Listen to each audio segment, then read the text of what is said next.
Hello guys! Ayan, tapos na ulit tayo magtrabaho. Uwian na naman.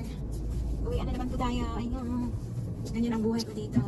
Trabaho, bahay. Then pag nasa bahay naman, maraming trabaho din. Kaya ayan. Yeah, okay na sa akin yun. Hindi na ako lumalabas. Minsan lumalabas kami. Pero ayan. Ihaharap ko kayo kung saan tayo pupunta.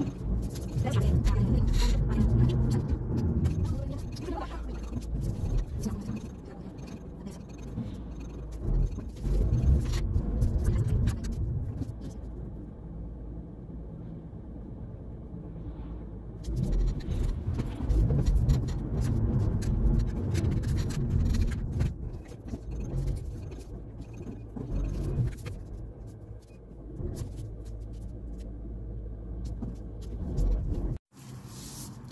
Hi guys!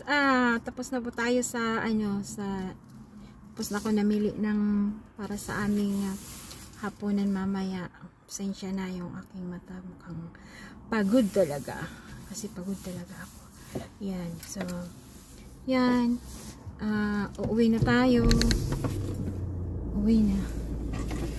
Uwi na talaga ako kasi sorry, I need to do something na very important talaga sa ating katawan. Okay, so ihaharap po kayo kung saan tayo pupunta. Okay.